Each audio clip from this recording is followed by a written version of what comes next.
at 2, a pedestrian-friendly environment is coming to Thomasville Road. And Pope Francis is offering 1,200 vaccines to the homeless. We'll also take a look at a 26-foot Marilyn Monroe statue in Palm Springs, California. We have that and more. Stay tuned. Live from Florida A&M University on the highest of 7 hills in the capital city, covering every corner of the Big Bend, this is the award-winning FAMU TV 20 News. Welcome to TV News 20 at 2. I'm Cameron Marshall. And I'm Michael Moore. We start today's show off with some breaking news as Bainbridge Public Safety says a man is dead after his truck ended up in a river. It happened near the Bainbridge Marina. How the car ended up in the river is still unknown, but BPS investigators are still looking into the incident. A fatal crash on North Marina Road in Tallahassee Monday has the Leon County community mourning. Childs High School says the crash took the life of freshman Caden Stats and left Michaela Campa brain dead and on life support. Tallahassee police say the incident occurred around 4 a.m. and left another teen who was facing minor injuries. Campa's family said told Childs High School that they plan to donate her organs so her spirit and love can live on in the lives of others. Viewings for both teens are not open to the public. If you've driven or walked along Thomasville Road, you may have noticed a lot of construction. FAMU News 20 reporter Sierra Brown tells us about the improvements to this popular Tallahassee road. Walking or biking down Thomasville Road may get a little easier in the near future. Recently, Thomasville Road was identified as a significant gap in the bicycle and pedestrian network. So the Capital Region Transportation Planning Agency and the Bicycle Pedestrian Master Plan Working Group teamed up to fix the problem. The CRTPA contacted the Florida Department of Transportation and did safety study of the corridor of the Thomasville Midtown area to look at potential improvements. The study led to the installation of 3 refuge islands near Beard and Calhoun Streets and 3rd Avenue. This project began at the beginning of January, and according to the Capital Region Transportation Planning Agency, the project should be concluded within the next 2 weeks.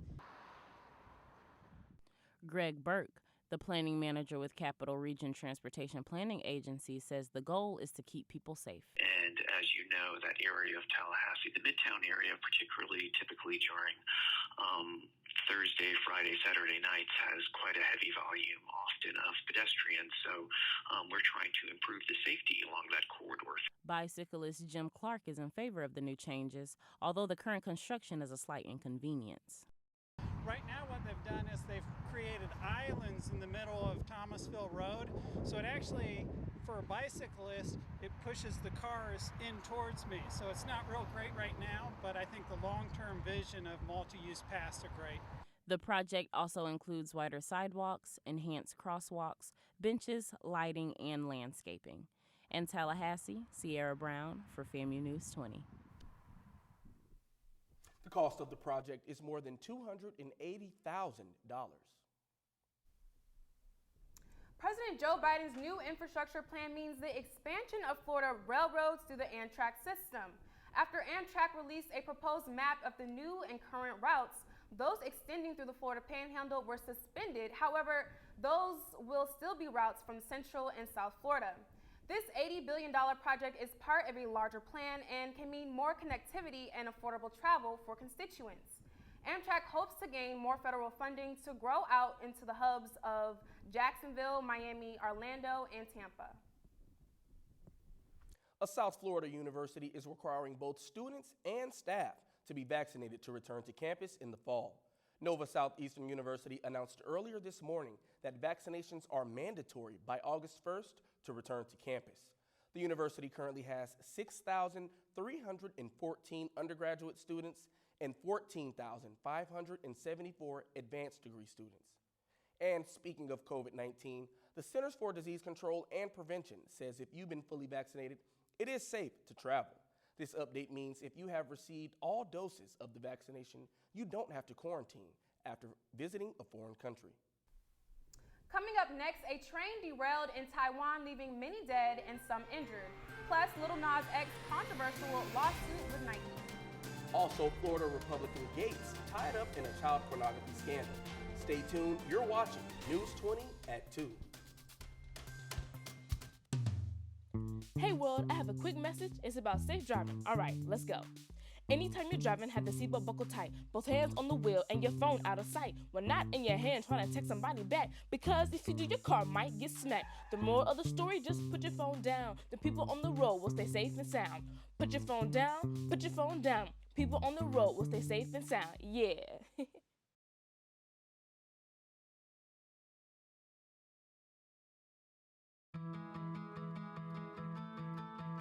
There was a time in my life where I was extremely homesick. I decided that I needed a pet. When I first saw a turtle, my heart was full. He jumped up and kissed me and jumped right into my arms. I immediately went up to the volunteers at the shelter and said, I want him. He's got to come home with me. Now I'm anything but lonely. Every day with Turtle is a perfect day and keeps me company when I'm doing schoolwork. I like it when he jumps up on the table too. He is a veggie thief. He's an incredible companion and my best friend. Can't say that I've met anybody that doesn't love him too. When I adopted Turtle, I discovered all the things that make him unique. He's a little bit of a lot of things, but mostly he's all pure love.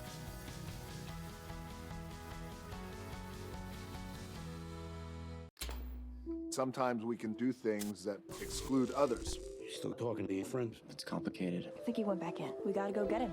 Welcome to Jumanji! Even the smallest words and actions can have a big effect on someone. You have the skills. Because of you, someone's entire day, their year, or their life can change. Remember, the future is in your hands. Visit becauseofyou.org to learn more. Totally, let's do it.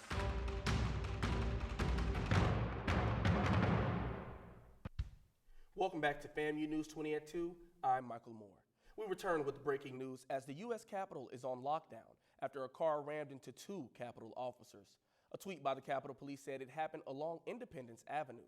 A suspect is in custody and the officers were taken to the hospital. Currently, the National Guard and Capitol Police have established a wider perimeter outside the Capitol. We will continue to update as more news comes in. And the Justice Department is currently investigating Florida Representative Matt Gaetz over sex trafficking allegations and misuse of campaign funds. CNN sources say investigators are looking at allegations of Gaetz using cash and drugs in his dealings with women. Several CNN sources say Gaetz would show nude photos of women and brag to other lawmakers. Gaetz is also accused of having an alleged relationship with a woman who was 17 at the time. Gaetz has denied allegations and claims made against him. The federal court has not charged the Republican with any crimes. A train derailed with a truck earlier this morning in Taiwan, killing 51 people and injuring 156. The 8-car train was traveling to Taiwan before the collision halted its travel. A Taiwan news agency confirmed more than 400 people were on the train. The train's derailment occurred in a tunnel near Wailing County. Hospitals nearby the crash are treating 66 of those injured. Officials say they believe no one is left on the train but are awaiting investigators' confirmation. This story is still developing. About 800 homeless people have received the free vaccine, but guess who's offering them? Pope Francis promised to vaccinate 1,200 disadvantaged Romans during the Holy Week in celebration of Easter. The Vatican vaccine site is administering the Pfizer vaccine. The Vatican has created several systems to help Rome's homeless population, incorporating a clinic, bathing facilities, and grooming services. Rapper Lil Nas X is making headlines with his limited edition Satan shoes as Nike fights its trademark battle. This week, Nike sued the company Mischief for its role in the shoe's creation, including Nike's checkmark logo. A federal judge granted Nike a restraining order against the art collective, which puts a stop to selling more pairs. Nike hopes to prevail in its case. California citizens expressed discomfort after the installment of a 26-foot Marilyn Monroe statue. A GoFundMe has started to halt the project and relocate statue of the late Hollywood star. The figure is set to be unveiled on Museum Way, downtown Palm Springs on April 25th. And McDonald's is making sustainable playgrounds out of recycled Happy Meal toys. After collecting more than 1 million toys, used and unused, the company decided to build at least 14 more recycled playgrounds in the UK. This cool, fun, and environmentally friendly project will be the gift that keeps giving. When the playground becomes worn out, it can be recycled again due to sustainable materials. That's all the entertainment. Back to you guys at the desk. Well, Cameron, it sure has gotten chilly outside. Is it spring anymore? Well, I don't know, Mike, but something has got to give because I am so ready for some spring weather. Stay tuned. We'll be right back with a weather update. Family. Without question, these are extraordinary times. Florida A&M University, our state, our nation, our world. We're all faced with challenges we've never faced before. But one thing we know for sure. When the dark clouds get on the horizon, when thunder and lightning fill the sky. We are Rattlers, and we are everywhere, overcoming challenges and rising to every occasion. The orange and the green, we shall ever defend. Together, we will get through this. Our campus may be quiet, but we lift our voice in praise to ask a blessing all divine. And while gatherings are temporarily on hold, our collective pride continues to resonate, waiting to, once again, celebrate major accomplishments and achievements, even in our new normal. Because at the end of the day, we are always Rattlers. The Rattlers will strike and strike and strike again. What's the hottest HBCU trivia game show with the initials BCQ? Here's a clue. That's Black College Quiz. You better ask somebody in case you ain't know. That's right, the game show where college students from around the country compete, sharing their knowledge of history, culture, the arts, and much more in an effort to win their share of more than $100,000 in college scholarship money. For a list of air dates in your area, visit blackcollegequiz.com. If I could go back and change it all, I would. I think I'm gonna miss you the most. I'm sorry. I'm so sorry. I'm so sorry. Maybe it's just the little moments.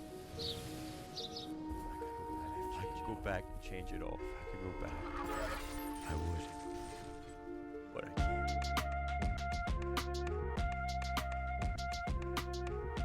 Welcome back to News 20. I'm Tanisha Ferone with your weather. Let's get into it. Your current conditions is a sunny 62 degrees, a little cool, but still a beautiful day outside as there is no chance of rain either. For tonight, it is going to be a cold 37 degrees, so if you are headed outside, please bring the heaviest jacket you can and make sure you dress warm. Your sunset at 7:56 p.m. Your area temperatures looks like all across the board. Your highs are going to be the average low to high 50s and 60s, and your lows are going to be mid 30s. So make sure that you just, stay warm. And for your 5-day forecast, it is the spring season. So as you can see, it's beautiful temperatures all across the board. Sunday has a high of 74. Tuesday, a high of 81. However, we all know that Florida likes to flip-flop between hot and cold temperatures. So just be prepared for those low 40s throughout the night. Again, make sure you dress warm and bring a jacket and be prepared for wherever you're headed. Happy Easter. Back to you guys at the desk. Thank you, Tanisha. Coming up in sports, find out why a local community college men's basketball team is banned from the 2021 postseason. Also see which FAMU DRS Rattlers made the All Big Bend list. We'll have that and more next in sports. You're watching News 20 at 2. Family. Without question, these are extraordinary times. Florida A&M University, our state, our nation, our world. Welcome back. I'm Marissa Stubbs with your latest in sports. I'm just trying to make sure it's not rubbing against anything. Thunder and lightning fill the sky. We are Rattlers, and we are everywhere, overcoming challenges and rising to every occasion. The orange and the green, we shall ever defend. Together, we will get through this. Our campus may be quiet, but we lift our voice in praise to ask a blessing all divine. And while gatherings are temporarily on hold, our collective pride continues to resonate, waiting to, once again, celebrate major accomplishments and achievements, even in our new normal. Because at the end of the day, we are always Rattlers. The Rattlers will strike and strike and strike again. What's the hottest HBCU trivia game show with the initials BCQ? Here's a clue. That's Black College Quiz. You better ask somebody in case you ain't know.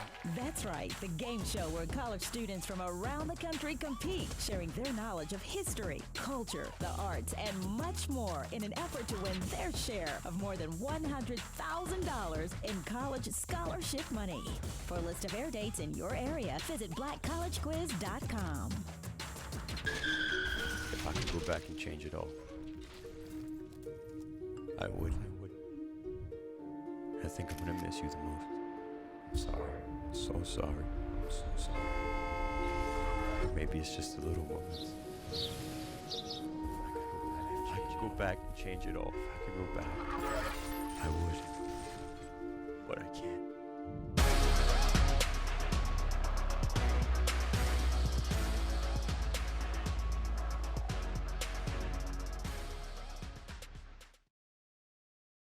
Welcome back. I'm Marissa Stubbs with your latest in sports. Tallahassee Community College men's basketball team will not participate in the 2021 postseason competition. Directly after a ruling from the NJCAA Thursday morning, due to a post-game altercation at the Pensacola State College Saturday evening that the NJCAA deemed non-collegial, the team is charged with a violent ejection and finishes their season 19-3. One local athlete is making history in the sport of flag football. I talked with Sydney Hines about her big accomplishment. Anything, now there's this opportunity, run with it. That is the advice Sydney Hines uses to propel her through anything she accomplishes. For Hines, playing football has always been a passion since she was a little girl in the 2nd grade. Her love for the game has allowed the Childs High senior to make history as the first female in Leon County to sign to play college flag football. I love playing football just because it's so different from every other sport. Although football is a male-dominated sport, Hines' accomplishment has proven that you can do anything, and when opportunities come, you must execute. Take it as far as you can. You know, if you put in the work, you'll get recognized. Hines head coach Stanley Goldstein says watching Hines grow as a player has been an honor. I'm very proud that Sydney's having this opportunity to play flag football at the collegiate level. You know, we've waited a long time for the colleges to adopt this, and she's a very good student. She's a good athlete, and I'm proud of her to have this opportunity, and you know, I have every confidence that she'll go there and do well. Sydney's accomplishment of becoming the first female in Leon County to sign college ball has not left her satisfied. This year, her and her teammates' goal is to win. In Tallahassee, for News 20, I'm Marissa Stubbs. Quarterback Sam Wilson joined Hines in signing to play college flag football. Wilson committed to play at Weber International University in Barbson Park, Florida next year. Congratulations to those two. That's all the sports update I have for you today. We'll be right back after this break. Business is rising. Architecture is rising. Agriculture is rising. The arts are rising. Journalism is rising. Health sciences is rising. The Leon County government will open a Bradfordville volunteer fire station. The fire station will provide public safety and fire services to the surrounding areas near the County Road intersection. The County Bradfield Station joins 5 other volunteer fire department locations throughout Leon County. The station has already begun moving equipment into the new location. Well, that's going to do it for us tonight. For our reporters, Tanisha and Marissa, I'm Cameron Marshall. And I'm Michael Moore, and have a wonderful evening and happy Easter.